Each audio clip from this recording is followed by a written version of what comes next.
Ira.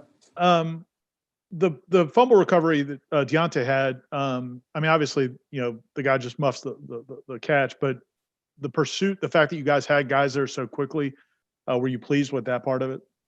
Yeah, for sure. I mean, I thought our coverage, consistently throughout the game in terms of punt coverage was good. I thought the effort was really good, and good things tend to happen to you when you work hard and you put yourself in the right position. So, great job recovering the fumble by Deontay, but I think it was the effort and the hustle that put him down there that led to that opportunity.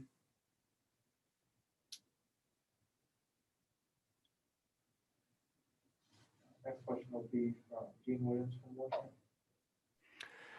Coach, the kickoff return by Notre Dame at the end of the half, I guess that's maybe, I hate to harp on the one maybe negative out of special teams, but that's something that kind of jumped out at me. I guess what happened there, what are you guys going to do in practice to make sure that doesn't happen again? I mean, super negative, and it starts with me. That was, hindsight being 2020, I wish I could take that one back. Thought process going into it was, they have a pretty good kick returner. And I didn't want to kick it deep and put the ball in his hands for the fear of him setting up a good return. And we went with a sky kick that we didn't execute real well. But ultimately that's, I take all the ownership there because I don't know that that's something that we spent enough time practicing.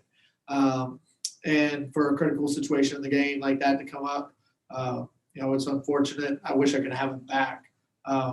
And change the thought there, but just like we all do in this, we live and learn and hope to make better decisions moving forward.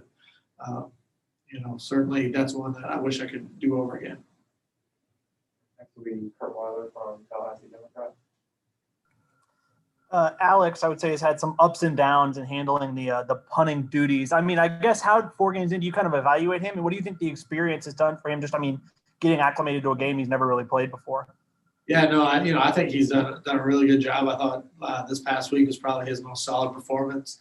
It does take some time to get used to just everything that goes with American football outside of just the punting aspect.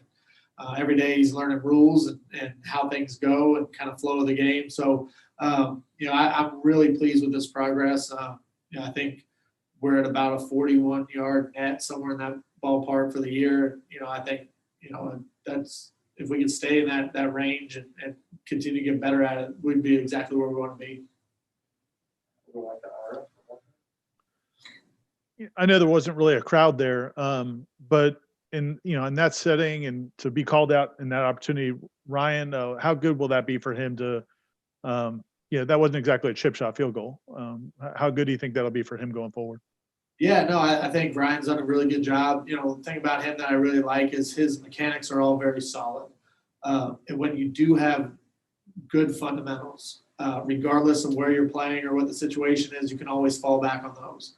And, that's the thing that I think has allowed him to be so consistent as I saw him be throughout the course of fall camp. I know he did miss the kick against Jacksonville State and missed the PAT. But that wasn't really the Ryan that I had seen up to that point. And he had another good week of practice leading into Notre Dame and then went out and was very solid in terms of his fundamentals. And, I'm excited about that because, he's a young guy and he has a lot of football ahead of him. So if we can keep building on what he's doing now, I think we'll be really excited about where his future goes.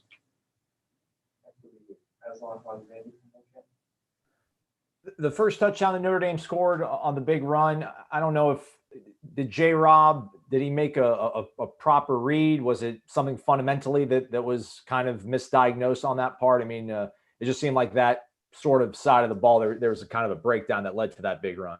Sure. So his role and responsibility on that play, speaking about J-Rob specifically, was he's going to spill the tight end coming back, which get underneath the block. He was too aggressive in trying to be underneath the block and dropped his head and, missed an opportunity to make a tackle. But I thought Jay, the way he played and hustled around the field, I know he's working hard. He's playing a lot of snaps. There was a lot of things in that game that I wish I could have coached better.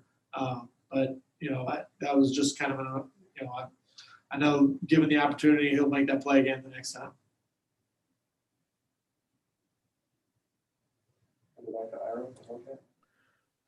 When a defense is struggling the way your guys has so far, how do you balance when to, really come down on guys for mistakes and when to encourage and try to build guys back up? I mean, how do you find that balance?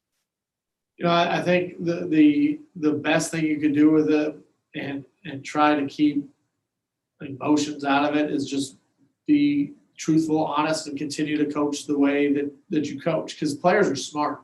They're going to see a change of personality. They'll see if you're trying to manipulate them in a positive way or a negative way. So, my mindset has always been stay true to who you are. Continue to teach, continue to coach, continue to inspire. That's what we did at 0-0, and that's what we're going to do at 1-3, and that's what I'm going to do 6 weeks from now, regardless of circumstance. Because that's our job, is to continue to teach and motivate and inspire and get guys to work hard every day. And, being non-results based in your teaching. Because if all you're concerned about is the result from a teaching perspective, I don't think you're ever really getting what you want to get done within your program. We got to be very process oriented, making sure we're handling things the right way, and then the results will come. All right, thank you, Coach. Thank you.